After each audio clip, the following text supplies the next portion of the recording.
Daegu, a city in southeastern part of South Korea, located in North Gyeongsang Province, is the third largest city in the country and an important industrial and commercial center. However, in mid-February 2003, it was the site of a horrific and catastrophic man-made disaster. On February 18th, 2003, only half a month had passed since the Lunar New Year celebrations in Asia. The entire city of Daegu was bustling with crowds, and the festive atmosphere of the holiday still lingered everywhere. At 9:45 on this morning, Jong Yeon-nam was riding Daegu's Metro Line 1 on train number 1079. A few minutes later, he noticed a peculiar man nearby. The man appeared to be in his 50s, dressed in a blue tracksuit and carrying a plastic bottle. From the moment Jong Yeon-nam noticed him, the man was repeatedly twisting the cap of the plastic bottle. He would unscrew the cap, then close it again, and unscrew it once more. Then he took out a lighter, turned the flame to its maximum, and began repeatedly flicking it on and off. This strange behavior not only caught Jong Yeon-nam's attention, but also intrigued everyone else in the carriage. Soon, the train arrived at Jungang-no Station, which means the Central Road Station on Metro Line 1. This station is in the heart of Daegu, next to a large shopping center. It is the only transfer station between Line 1 and Line 2, and is also the second busiest platform in Daegu. Jong Yeon-nam was planning to get off at this station. Because he was so concerned about the strange man, Jong Yeon-nam turned to look back as he got off the train. However, what he saw became a scene he would never forget. The peculiar man lit the lighter in his hand and suddenly directed it towards the plastic bottle. With a loud bang, the area around the man was instantly engulfed in flames. Hello everyone, welcome to Cat's Archive. I'm Cat. Today we will be discussing one of the most horrific subway disasters in South Korea's history, the Daegu subway fire. At 9:53 a.m. on February 18th, train number 1079 arrived at the Central Road Station. 2 minutes later, another train, number 1080, traveling in the opposite direction, had just reached the previous station, Daegu Station. At this time, a mother named Lee Min-young was riding train number 1080 with her daughter. That morning, Lee Min-young planned to take her child to the hospital for treatment. After today's final treatment, the child will be able to take a break for a while. The child's condition had improved recently, and both of them were in good spirits that day. Lee Min-young even promised her daughter that after the treatment, they would go out for hamburgers. Train 1080 slowly pulled into the Central Road Station, and as it came to a stop, Lee Min-young felt something strange. She was not sure whether the train had arrived at the station. Normally, it would be very bright outside the windows when the train reached the station, but today it was pitch black outside. Lee Min-young looked out the window and saw that it was filled with black smoke. Soon, some of the smoke even began to seep into the carriage of train 1080.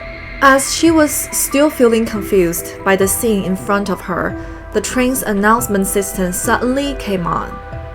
"Attention, passengers," the conductor's voice came through the speakers. "The Central Road Station is currently experiencing some issues. Please stay inside the carriages and do not move around. The train will depart shortly." Thinking that there might be a small fire somewhere, Lee Min-young didn't think much of it. Following the announcement, she stayed on the train with her daughter, patiently waiting for it to start moving again. However, it didn't take long for everyone on the train to sense that something was wrong. According to the announcement, the train was supposed to depart soon, but after waiting for several minutes, there were no signs that the train was going to move at all. As the smoke thickened, the lights inside the train began to flicker continuously. Not only were the lights malfunctioning, but the train doors were also opening and closing repeatedly. It seemed as if there was a problem with the entire train system. A few bold passengers took advantage of the open doors and squeezed out, but they quickly disappeared into the smoke. As time passed, the remaining passengers in the carriage grew increasingly anxious. They could only keep looking out the windows, hoping that someone would come and explain the situation. Through the billowing smoke outside, they could vaguely see another train on the opposite platform. That train seemed to have flames blazing from inside its carriages. Isn't anyone putting out the fire? Why isn't the train moving?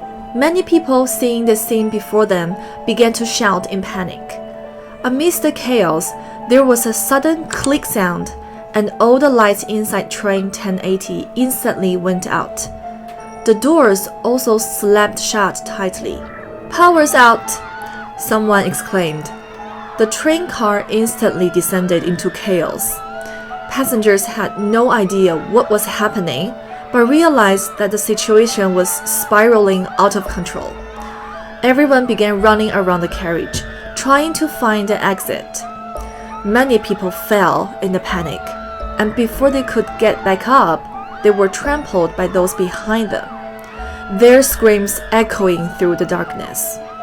However, this was not the worst part. Even more terrifying was that the passengers only realized not only was the carriage pitch black, but the temperature seemed to be rising steadily. The entire train car felt like a giant steamer, becoming stifling hot, and breathing was becoming increasingly difficult. Sensing that something was terribly wrong, the passengers who were standing began to desperately push toward the doors. Even among them were some very strong and young men, but to their despair, they found that no matter how hard they tried, the doors wouldn't budge. The subway doors had been locked shut. At 9:55 a.m. on February the 18th, 2003, inside the Daegu Fire Department, some staff members were routinely preparing their firefighting equipment for the day. Some were drinking coffee to refresh, and others were doing some cleanups. The Lunar New Year had just passed, and the firefighters were relieved that no serious fire incidents had occurred at the beginning of the new year.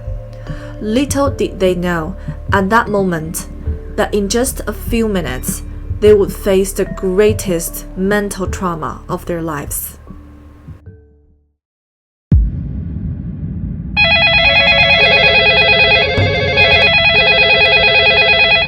One minute later, at 9:56 a.m., the Daegu Fire Department began receiving a flood of emergency calls. In just over 10 minutes, the fire department received more than 130 calls. The first few callers were relatively composed, but as time went on, the later callers were almost hysterical with panic and despair. Even just through the voices, the operators could feel the chilling fear and the emergency of the situation. All the emergency calls pointed to the same place, the Central Road Station in Daegu's subway.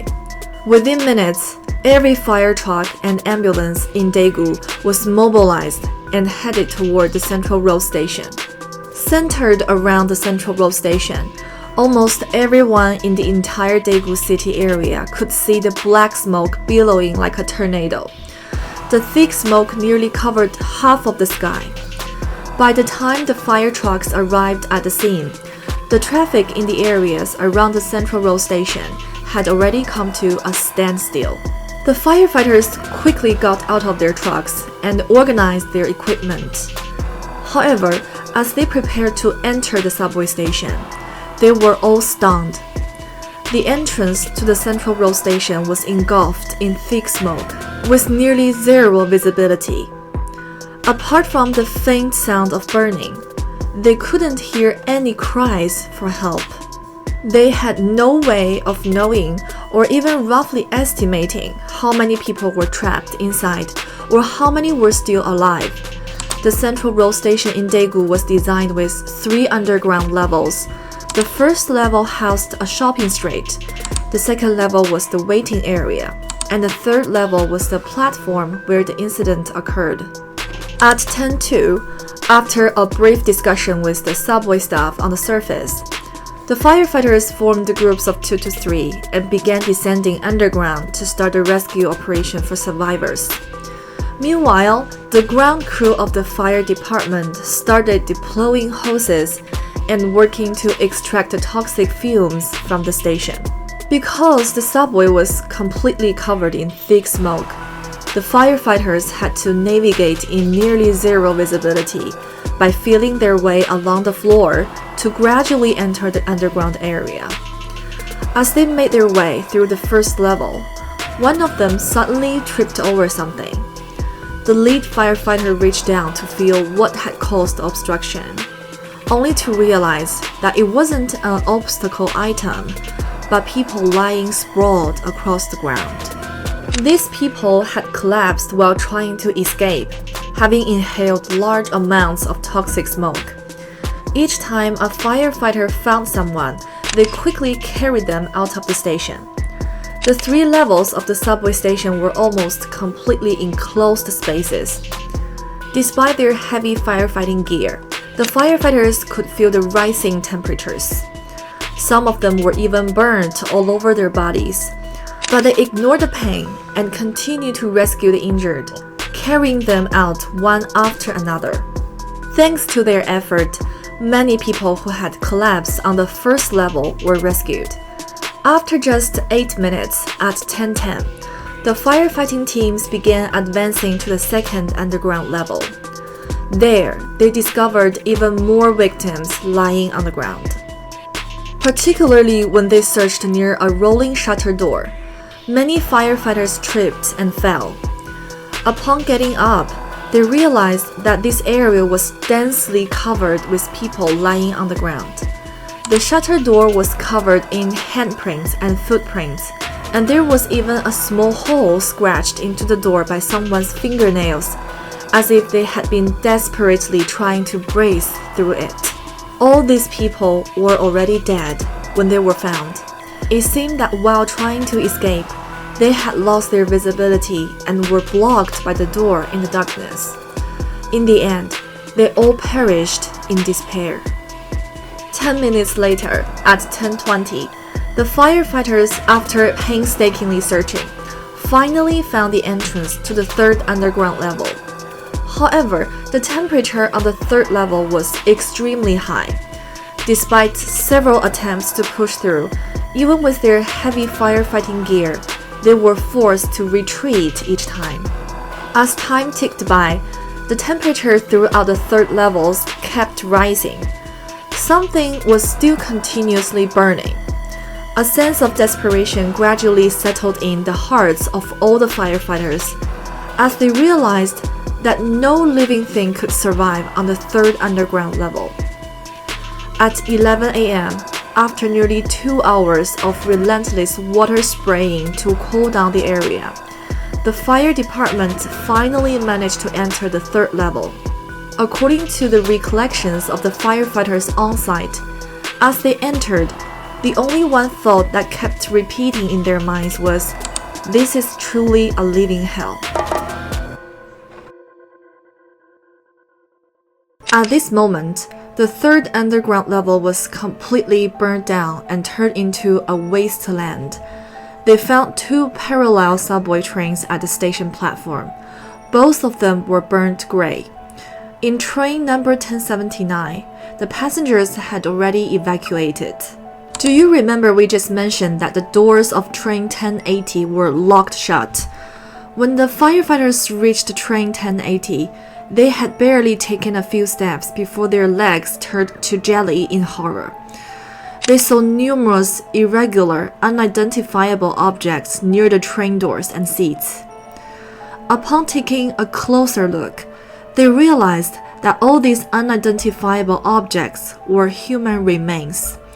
The area around the doors was particularly horrifying.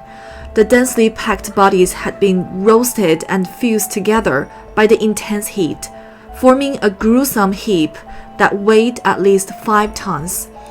These people had been burnt alive inside the carriages. Some of the firefighters whose nerves weren't as strong were so paralyzed with fear that they nearly passed out. If there is a hell on earth, it would surely look like this. At 1:40 p.m. on February 18th, the fire was finally extinguished. According to later estimates by the staff, there were approximately 500 people in the Central Road station when the fire broke out, but only over 200 were rescued. The identifiable casualties were all concentrated on the first and second levels. As for the victims on the third level, their bodies were so severely damaged by the intense heat that they were fused together, making it nearly impossible to identify any of them. Even DNA testing was not feasible, and identification could only be made through personal belongings that hadn't been completely destroyed. That afternoon, the police posted a list of known victims on one of the walls in the subway station. Many people gathered at the station. Some people saw the names of their relatives on the list and just collapsed to the ground, sobbing so hard that they nearly fainted. The rest could only hold up missing person notices in the streets, waiting to claim the bodies from the third level. Many family members, upon reaching the third level, were so devastated by what they saw that they crumpled to the ground in agony. The entire Central Road station was filled with cries of grief and despair. Returning to the case, how did the fire start, and why did it result in such severe consequences? Why were there no fatalities on train 1079, where the incident began, while the opposite train 1080 was filled with bodies? After an investigation, the police quickly uncovered the truth behind the incident. It was an arson attack. The suspect, Kim Dae-han, was 56 years old at the time. He didn't perish in the fire, but did suffer some burns. Terrified by what he had done, he fled to a hospital for treatment, where he was eventually arrested by the police. As the police interrogated Kim Dae-han and examined the scene, an absurd and almost unbelievable truth began to emerge. Kim Dae-han was once a taxi driver. In 2001, he suffered a stroke that left him partially paralyzed and was ultimately diagnosed with a second-degree physical disability. Unable to accept his condition, he developed severe depression and gradually harbored thoughts of revenge against society. On the morning of February 18, 2003, after being tormented by depression for nearly 2 years, Kim Dae-han thought, "If I am going to die, I would as well take everyone with me." With this thought in mind, he filled a shampoo bottle with gasoline and boarded train 1079 at Songhyun Station on Daegu's Metro Line 1, heading toward Daegok Station. He planned to carry out his vengeful scheme by setting the train on fire. Due to extreme nervousness, Kim Dae-han repeatedly lit his lighter after boarding the train, which attracted attention of many nearby passengers. At 9:53 a.m., when the train arrived at the Central Road station, his emotions erupted and he used his lighter to ignite the plastic bottle filled with gasoline. This action ultimately led to the horrific tragedy. Kim Dae-han had only about 2 liters of gasoline in the shampoo bottle, which typically would not cause such a severe fire. However, at that time, South Korea's subway fire safety regulations were extremely simplistic and basic, consisting of just one sentence: use non-flammable materials, with no other actionable details. The supplier for the Daegu subway was a well-known heavy industrial group. At the time, they did have flame retardant technology. However, in the 1990s, they secured the Daegu subway project by bidding at the lowest price. It was an ultra-low bid. The subway trains sold to Daegu were priced at around 500 million won each. In contrast, the trains sold to Hong Kong and Europe during the same period were priced at around 1.8 billion won each. The cost savings came from cutting corners on flame retardant materials. The investigation team discovered that the subway trains purchased for the Daegu Metro were made entirely of flammable materials. The most shocking detail was that the seats were covered with velvet, an incredibly flammable fabric. At 9:53 a.m. on February 18th, as train 1079 pulled into the station and opened its doors, the culprit, Kim Dae-han, ignited the gasoline inside the carriage. The gasoline instantly set the floor beneath him on fire, and within a short time, the flames spread to the seats. The velvet-covered seats caught fire immediately and began to burn fiercely. Upon igniting the gasoline, Kim Dae-han did not stay at the scene waiting for death. Overwhelmed by the fire he had started, he fled in panic. At this moment, the conductor of train 1079 immediately grabbed a fire extinguisher to try to put out the flames. However, the seats burned so quickly that he couldn't contain the blaze. Within just 1 minute, the flames had consumed the entire carriage. The intense fire from train 1079 produced a large amount of black smoke, which began to spread throughout the platform. The situation quickly escalated and became out of control. At 9:54, the conductor realized that the fire was unstoppable and was completely paralyzed with fear. He should have immediately taken actions to help evacuate all the passengers on the platform. But instead, he neither raised the alarm nor made any announcements. He simply fled upstairs along with the other passengers. Now, let's shift our perspective to the subway control room. The surveillance footage showed Kim Dae-han igniting the gasoline at 9:53. Passengers immediately started to panic and flee. This scene continued for 2 minutes. But strangely, the 3 staff members on duty in the control room that morning claimed they did not see the fire on the monitors. The fire alarm system in the control room kept sounding and warning messages popped up on the computer screens. However, the 3 staff members dismissed this as false alarms.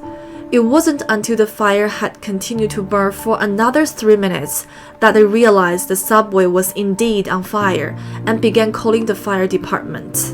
The supervisor of the control room later explained that since train 1079 had already arrived at the station, they had shifted their attention to monitoring other trains. However, this still does not explain why they failed to take the fire alarm system's warnings seriously. At 9:55, the fire on train 1079 had grown so large that it was beyond control, and most passengers had already escaped. Meanwhile, train 1080 had just arrived at Daegu-yong Station, the station before the Central Road Station. If train 1080 had stopped there, the subsequent tragedy could have been avoided. However, due to the heavy smoke at the Central Road Station, the monitors in the control room were obscured. The 3 staff members still believed it was only a minor fire. Therefore, they issued the following announcement to all trains. Attention, please proceed with caution when entering the Central Road Station. There is a fire at the station. These announcements ultimately opened the gates to a hellish nightmare. At 9:56, after receiving the report from the control room, train 1080 began approaching the Central Road Station. Before the train even entered the station, the conductor Choi Sang-yong noticed a cloud of black smoke. Upon arriving at the station, he also realized that the voltage for train 1080 was becoming extremely unstable. As soon as the train arrived, it could no longer restart. Choi Sang-yong urgently radioed the control room, but the response he received was, We are currently working on restoring power. Once it's restored, you will be able to leave." To prevent the thick smoke outside from spreading into the train and to avoid passengers getting injured in a panic, Choi Sang-yo decided to close the doors and wait for the power to be restored before departing. He broadcasted an announcement to the passengers, instructing them to stay inside the carriages and wait. Since the windows were completely covered by black smoke, the passengers on the train had no idea what was happening outside. Hearing the conductor's announcement that the train would depart shortly, they quietly waited inside. Meanwhile, the adjacent train 1079 was engulfed in flames, and the entire third level of the Central Road station had turned into a blazing inferno. As the fire grew, it began to consume the surrounding electrical systems on the platform. The flames were now aggressively advancing towards train 1080. Inside the train 80, the power was erratic, with the doors opening and closing repeatedly and the lights continuously flickering, refusing to return to normal. This process lasted for more than 10 minutes, from 9:57 to 10:09. During this time, conductor Choi Sang-yo continued discussing with the staff in the control room, trying to identify the problem. Choi still believed the train could be restarted, so he repeatedly made announcements to calm the passengers, asking them to remain patient and wait for the train to resume operations. However, instead of the train returning to normal, everyone waited only to find that the train 1080 had completely lost power. The control room, which had been communicating with Choi, suddenly found they could no longer reach him through the usual equipment. Realized that the situation was likely heading towards an irreparable direction, they quickly called Choi on his mobile phone, urging him to evacuate the passengers immediately. But with the train completely losing power, it could no longer broadcast any announcements. At 10:10, the conductor Choi Sang-yo realized the situation was extremely perilous. If he didn't escape immediately, the consequence would be dire. In a panic, Choi Sang-yo didn't consider the passengers still on the train. He pulled out the master control key, jumped off the train, and ran. Once the master control key is removed, all systems on the train shut down, causing the doors to automatically close and lock. As the lights went out and doors closed, it was clear that the train could no longer be restarted. Sensing that something was wrong, the passengers became frantic. Soon, everyone started running towards the doors in stampede. However, when they reached the doors, they found that the previously malfunctioning doors were now completely locked. No matter how hard they tried, they couldn't open them. All the passengers who didn't escape in time were trapped inside the carriages. One notable exception was carriage 4, where another conductor happened to be a passenger on the train. He found the emergency button under the seat and manually pried the door open. Thanks to him, over 60 passengers in that carriage were able to escape. However, by this time, the optimal escape window had long passed. The entire Central Road station was engulfed in smoke and flames, making it impossible to see, let alone breathe. The evacuees couldn't discern the escape route. Some passengers crawled into the subway tunnels, while others made their way to the second underground level by memory. Some people who reached the second level thought they had found a way out, but they were met with a shutter door that a staff member had closed earlier that day. Many were blocked by this door, and due to the thick smoke and intense heat, they quickly succumbed to exhaustion and collapsed, never to rise again. Those who were still trapped inside the carriages met an even more tragic fate. The structure of the subway station created a sealed and high-temperature environment. The tunnels on either side continually supplied air, which fueled the flames, causing the fire to burn more intensely until it consumed everything flammable. The entire subway station was like a scene from hell, and those trapped inside were slowly roasted to death by the flames, reduced to charred remains. A few days after the disaster, the relevant authorities finally confirmed that the horrific fire had resulted in 192 deaths and 151 injuries, making it the deadliest subway disaster in South Korean history. The tragedy was caused by a combination of severely flawed hardware, inadequate fire safety measures, and improper emergency response procedures. All these hidden dangers were ignited by Kim Dae-han's lighter and 2 liters of gasoline, culminating in an unprecedented humanitarian catastrophe. On February 19th, the day after the disaster, a 200-member military unit arrived at the scene to conduct cleanup operations. In the name of quickly resuming services, they used shovels and brooms to swiftly clean the entire Central Road station. All the ashes were swept away, and the area was finally washed down with water. Tragically, many of the items they shoveled away included the personal belongings and remains of the victims. On that day, many relatives of the victims were still waiting to claim their loved ones' belongings. However, a few hours later, they learned that many of the remains and personal items had already been discarded into the trash. Although many belongings were eventually recovered, a large number of remains had been severely damaged, which undoubtedly inflicted a second wave of emotional trauma on the relatives of the victims. In January 2004, the Daegu High Court sentenced Kim Dae-han to life imprisonment. The conductor of train 1080 received a 5-year prison sentence, while the conductor of train 1079 was sentenced to 4 years in prison. The 3 control room managers and 4 on-site staff members were given various sentences, ranging from probation to 3 years in prison. However, the suppliers involved in the incident were not convicted. Both the sentencing outcomes and the military's actions in cleaning the site sparked intense protests from the South Korean public.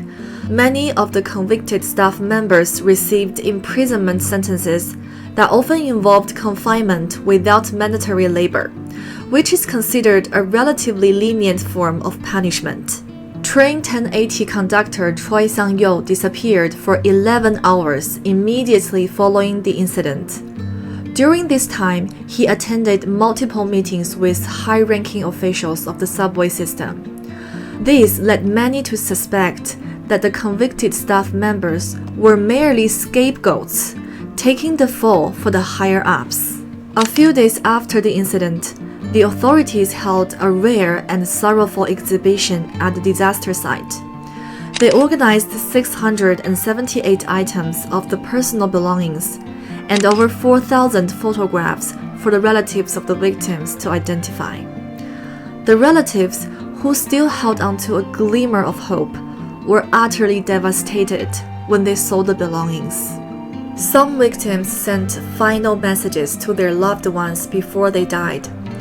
These messages were their last records in this world and had become indelible scars in the hearts of their families.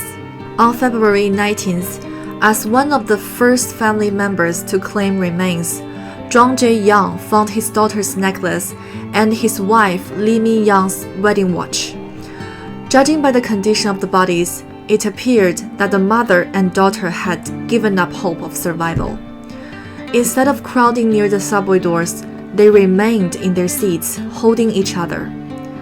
Underneath Lee Min-young's body, rescuers found her daughter, whom she had desperately tried to shield and protect. Jung Jae-young recalled that on that morning, his wife told him to sleep a bit longer while she took their daughter to the hospital. He never expected that when he woke up, his wife and daughter would both be gone. He often thought about how terrified they must have been as the subway burned, and how they might have been thinking of him, hoping he could save them until their last moments. Every time he thought of this, Zhang Zheyang would break down completely. Just a year and a half later, in August 2004, Kim Dae-han died in prison due to illness. That same year, the local government and related suppliers compensated the victims' families. Following this, the South Korean government invested heavily to replace all subway materials nationwide with non-flammable or flame-retardant alternatives. The relevant authorities also established more comprehensive fire safety regulations, installed emergency lighting in tunnels, and implemented strict checks on liquids brought onto subways. Subway regulations worldwide had become more stringent due to this event. In 2015, a memorial space was built on the second underground level of the Central Road Station in Daegu. This space displays remnants of the disaster and many photographs of the victims. In a corner of the memorial, an inspection reads, "May we remember this disaster and never let such a tragedy happen again." Alright, that's it for this episode. I'm Kat. If you enjoy my content, remember to subscribe to Kat's Archive. I will be sharing more stories about historical events and unsolved mysteries. See you next time. Bye bye.